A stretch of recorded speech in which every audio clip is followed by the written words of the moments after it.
Ada banyak anak Tuhan saya perhatikan baik di gereja gagal dalam hal makanan. Dia lebih mengutamakan perutnya daripada ibadahnya. Kalau saudara mau menang terhadap pencobaan yang lebih dahsyat nantinya, jangan menggantungkan hidup pada hal-hal yang bersifat sementara. Salam, sahabat Bethlehem. Tuhan Yesus pasti memberkati dan menyembuhkan. Selamat datang di channel Bethlehem Tabga yang luar biasa dan menyembuhkan ini.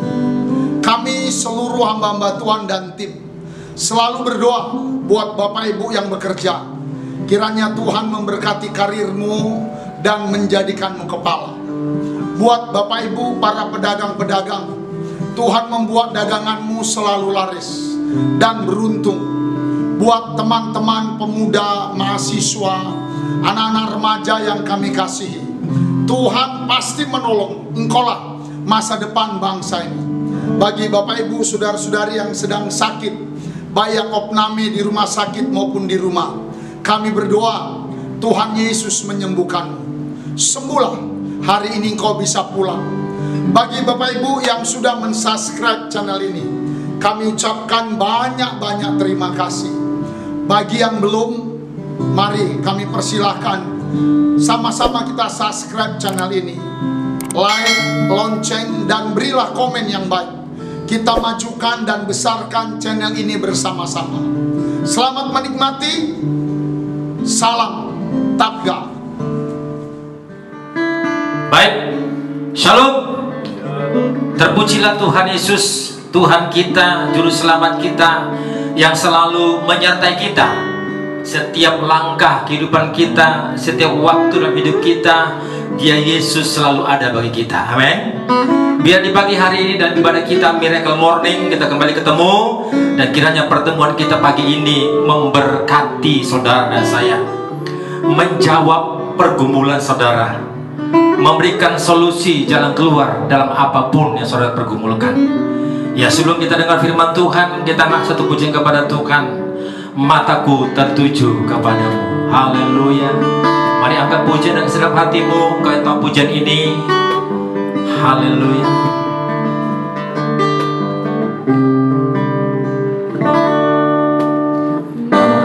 Mataku tertuju padamu, segenap hidupku ku serahkan padamu. Bimbing aku masuk rencanamu,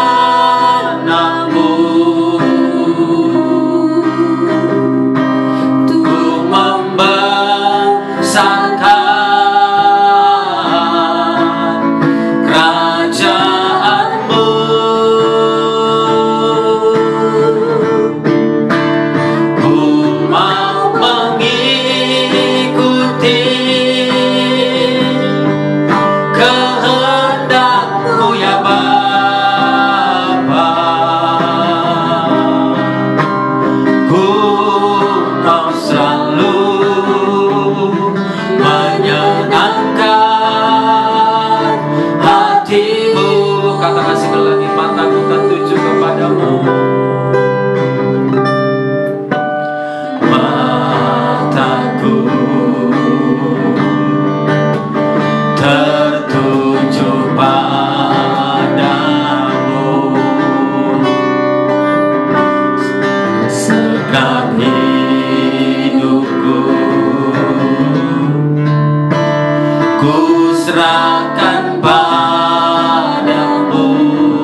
mau selalu menyenangkan hatimu, ku mau selalu, ku mau selalu menyenangkan hati. Katakan lagi, ku mau selalu menyenangkan hatimu, ku mau selalu menyenangkan hatimu. Haleluya, haleluya. Ini ungkapan hati kami Tuhan Yesus, hati yang terdalam. Kami mau mengikut Engkau senantiasa dalam segala pergumulan yang kami alami, yang kami hadapi.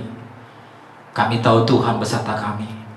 Apapun yang pencobaan kami alami, kami tahu Tuhan beserta dengan kami. Engkau Immanuel, Allah beserta kami. Bapa di sorga, berkatilah setiap umat-Mu yang mendengarkan firman-Mu pada saat ini, dan pakai hamba-Mu menjadi saluran berkat-Mu, memberkati setiap umat-Mu Tuhan yang mendengarkan firman-Mu. Di dalam nama Tuhan Yesus kami bersyukur dan kami berdoa. Haleluya, amin. Shalom Bapak Ibu yang diberkati oleh Tuhan Yesus. Kita boleh bertemu kembali dalam persekutuan kita, ibadah Miracle Morning, mujizat di pagi hari. Kita atap berkata selalu baru setiap pagi. Bila di hari ini saudara dan saya mendapatkan sesuatu yang baru dari Tuhan, karena Tuhan itu selalu menciptakan sesuatu yang baru bagi saya dan saudara. Iya, hari ini saya akan berikan firman Tuhan dengan temanya menang terhadap pencobaan. Itu tema firman Tuhan di pagi ini, menang terhadap pencobaan. Saudara kasih Tuhan, selama kita hidup di dunia, pencobaan akan selalu ada dan tidak bisa kita hindari. Dia akan selalu ada dengan tujuan menguatkan kita, meneguhkan kita. Saudara kasih Tuhan. Dan kalau saudara dicobai, jangan katakan pencobaan ini datang dari Allah, sebab Allah tidak mencobai siapapun, kata firman Tuhan Yakobus 1:13. Dia jangan katakan pencobaan dari Allah. Saudara kasih Tuhan, dan perlu saudara ketahui bahwa tiap-tiap orang, baik saya dan saudara, dicobai oleh keinginannya sendiri, karena diseret dan dipikat olehnya. Jadi Alkitab mengatakan Yakobus 1:14 bahwa pencobaan itu datang karena keinginan kita yang diseret dan dipikat olehnya. Kalau dalam versi New International Version, dicobai itu artinya dicobai oleh keinginan jahatnya sendiri. Dicobai oleh keinginan jahatnya sendiri. Pencobaan pada hakikatnya bersumber pada keinginan atau kecenderungan di dalam hati kita sendiri.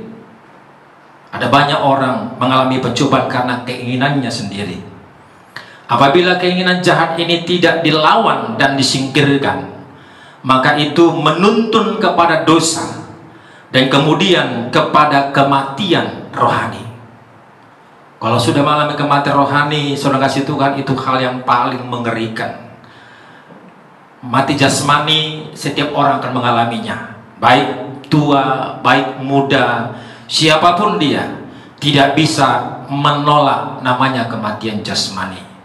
Tapi hal kematian rohani, saudara bisa menolaknya, saudara bisa menerimanya.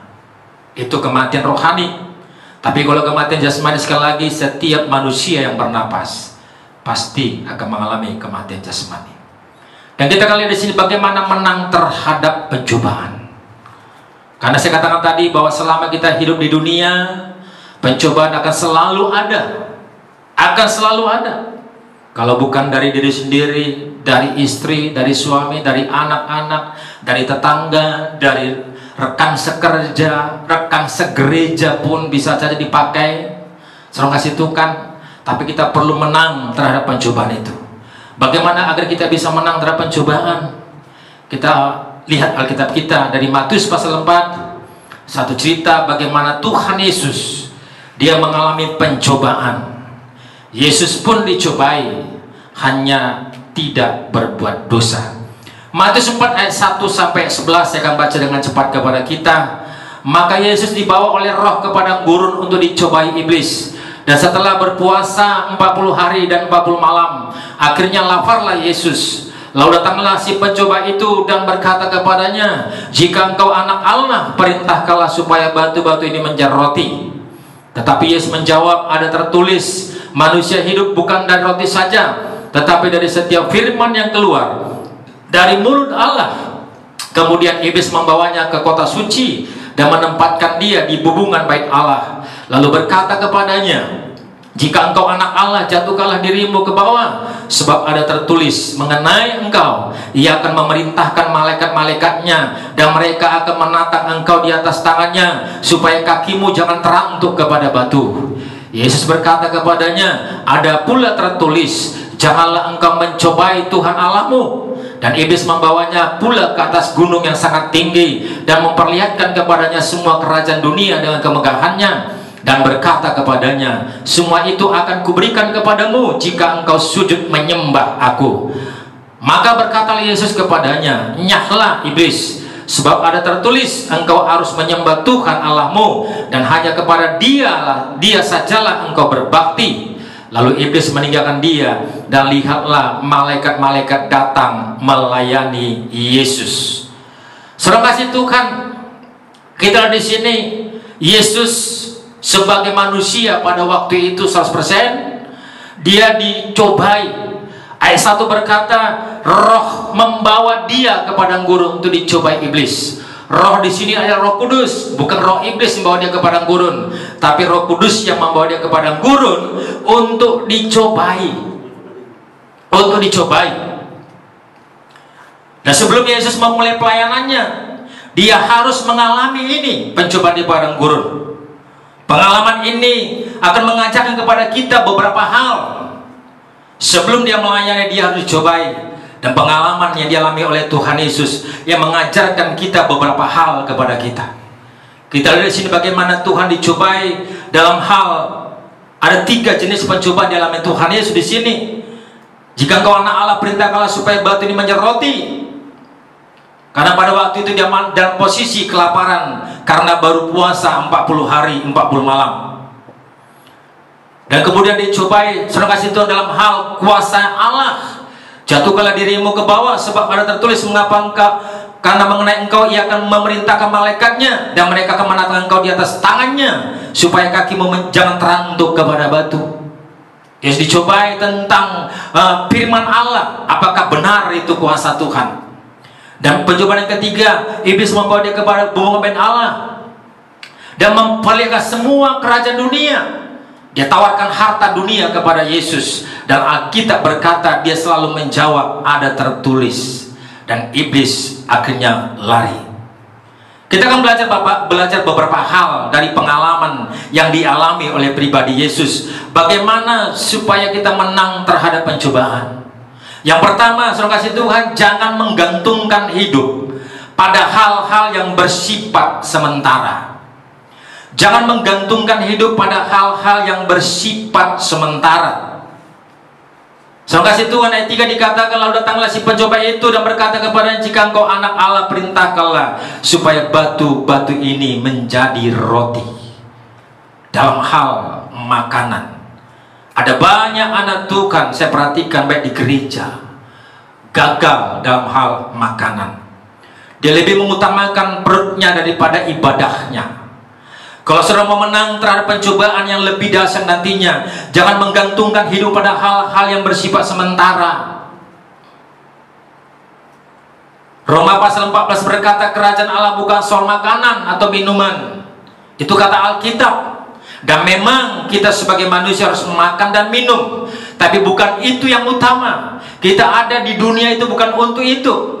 Kita hidup bukan untuk makan, tapi kita makan untuk hidup. Itu perlu saudara renungkan. Sekali saya katakan, kita hidup bukan untuk makan, tapi kita makan untuk hidup.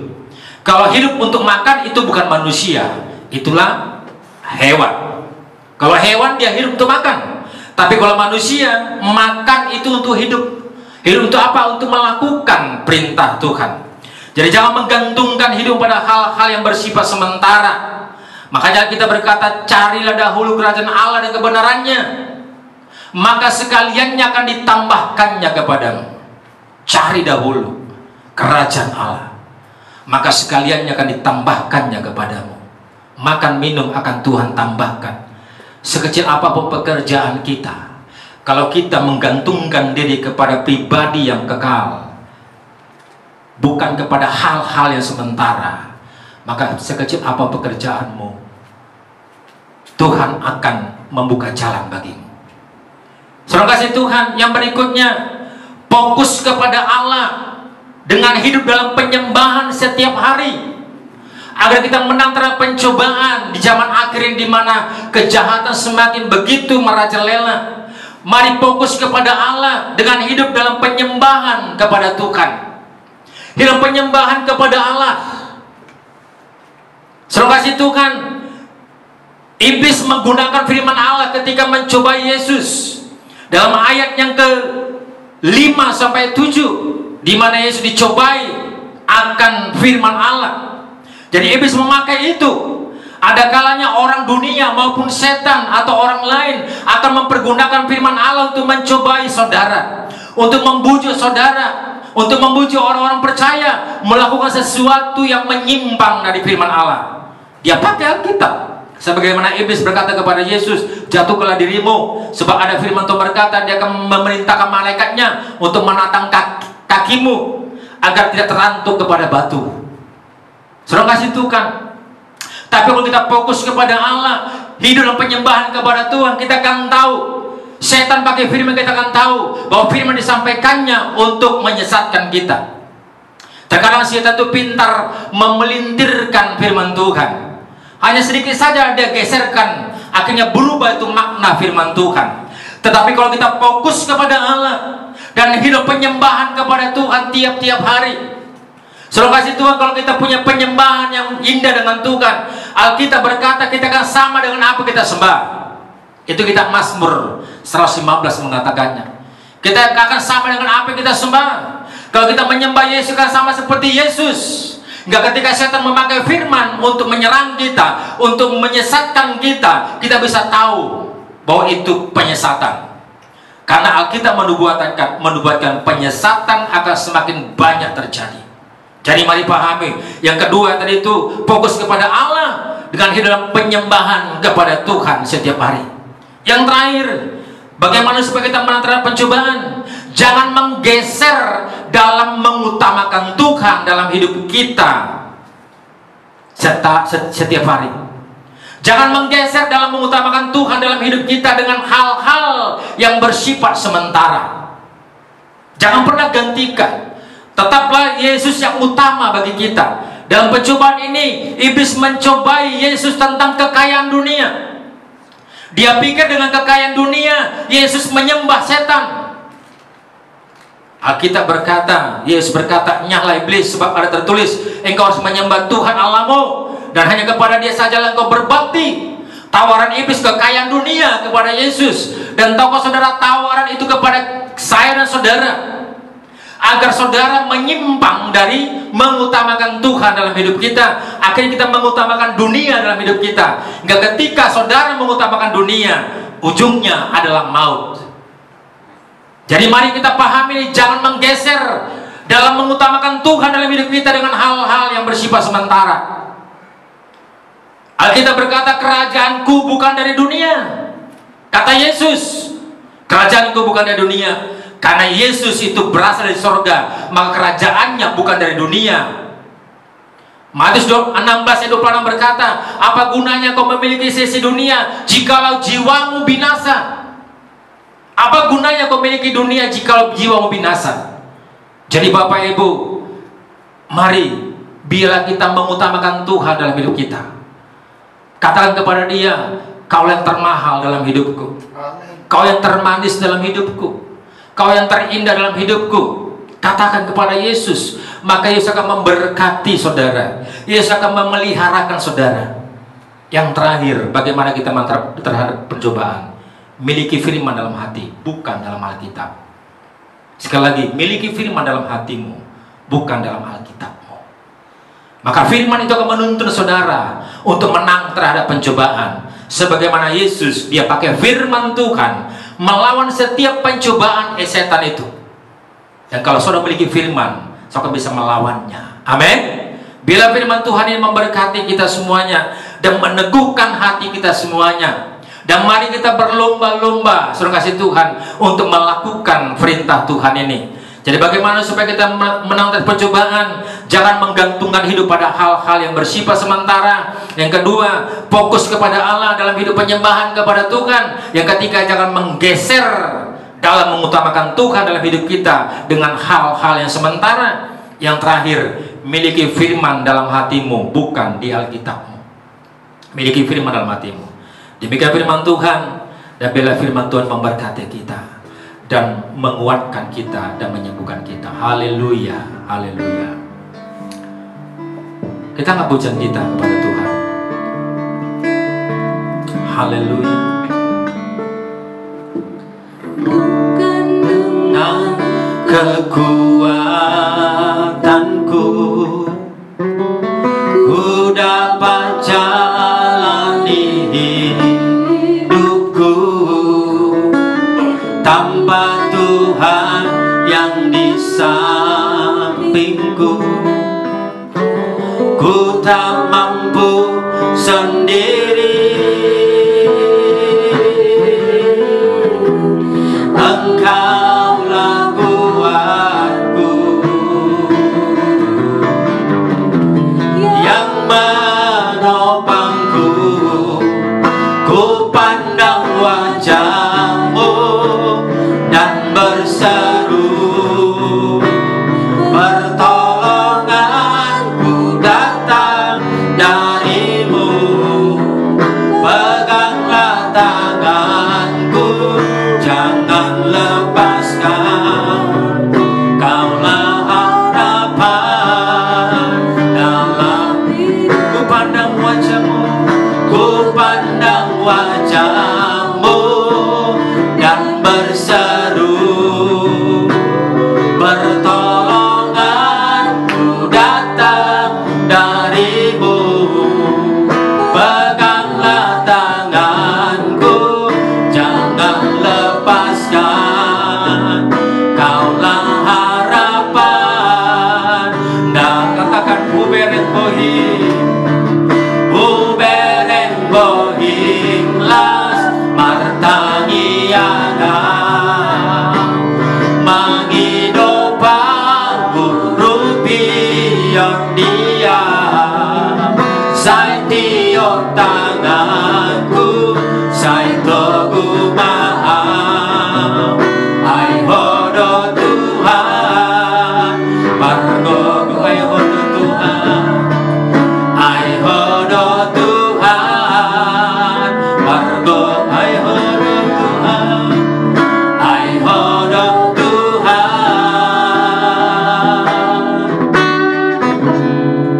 pargogo dia.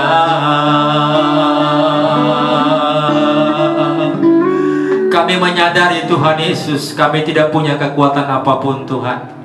Hanya Yesuslah kekuatan hidup kami. Hanya kepadamu lah kami berharap dan bersandar Tuhan. Kami tahu dunia tidak bisa memberikan pengharapan kepada kami. Manusia sekalipun Tuhan tidak bisa memberikan pengharapan kepada kami. Hanya Engkau Yesuslah yang memberikan pengharapan kepada kami.